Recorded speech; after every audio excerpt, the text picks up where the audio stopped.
Did you know that there is an Arabic dialect that almost everyone understands? A dialect that's not modern standard Arabic, it's not al-Fusha, and it's also not a specific known dialect. It's either something in between the two of those or a mixture of al-Fusha, al-Ammiya, and another Ammiya, like a mixture of a few of the dialects. Hello, everyone. Welcome to my YouTube channel. Welcome back if this is not your first time. My name is Alhan, and I'm a language interpreter and a children's author.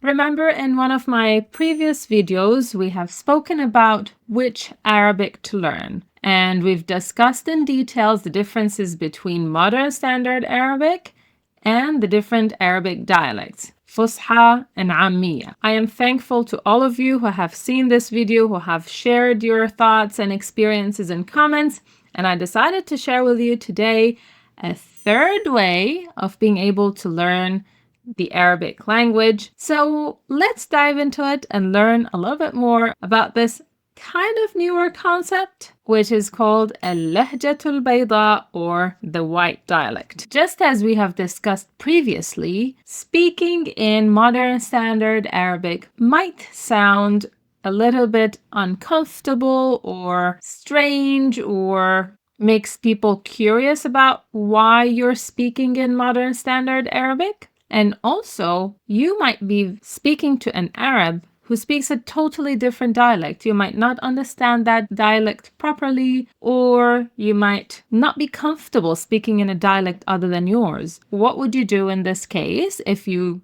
really don't want to speak al-Fusha, and at the same time you do not want to speak a different dialect, or you don't know how to speak a different dialect? Here is the time in which you'll be able to mix your own dialect, or whatever dialect you're comfortable speaking in, with some neutral words that are taken from al-Fusha and understood across all Arab nations. This will bring about a new dialect, a neutral dialect, a dialect that cannot be identified where exactly it's from.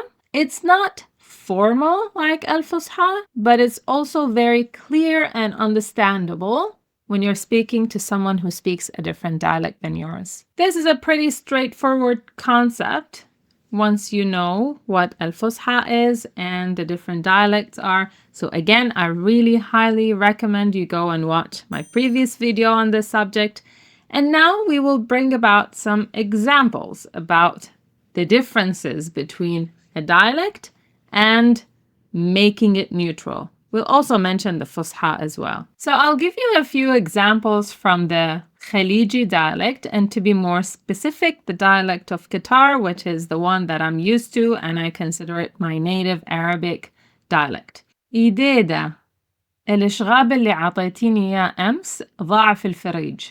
The Fusha of this sentence would be جدتي الحلق الذي أعطيتني إياه البارحة ضاع مني في الزقاق. Now, let's try to make this a neutral dialect. Not Fusha, not the Khaliji dialect. We could say, before listening to my suggestion, can you please comment in the comment section below or write down somewhere what you think could make it a little bit more informal, but also understandable to people who are not from that specific region, who understand Khaliji dialect or don't understand it at all.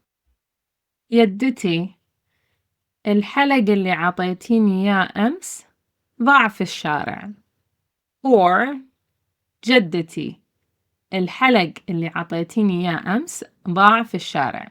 You notice that the qa sound turns into ga in many Arabic dialects, not just the Gulf region.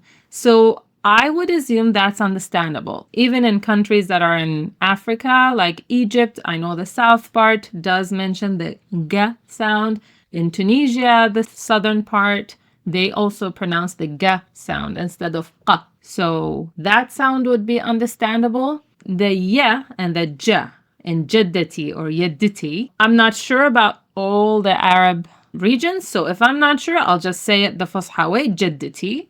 and try to make the rest of the words still sound like a dialect, but it's understandable. And I wasn't sure of a word for an alley that's understood between all dialects. So I decided to use street instead of an alley. That's one example. Let's move to another example. This is a common example, and also I've mentioned it in my previous video. The differences between شلونك, ازيك, كيفك.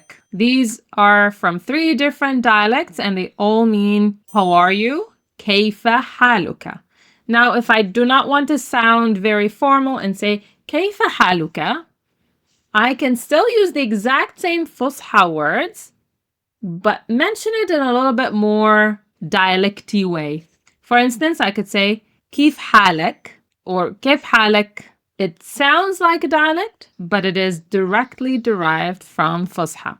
Do you think that there is an Arabic dialect that is the closest to being a white dialect in itself? So if the person speaks in that dialect continuously, the receiver will understand almost everything they're saying without them needing to use words from Al-Fusha or Modern Standard Arabic. Is there a dialect in your mind that could be very clear to everyone from every other nation in the Arab world? I would like to hear examples from your dialects about different phrases that you'd say it one way in a dialect, and then how would it sound if you would like to make it a white dialect? So this is it for today's video. I hope you liked it. I can't wait to read your comments about it. Let me know if there is another topic that you'd like to talk about. Don't forget the like, subscribe, and share. Have a lovely day.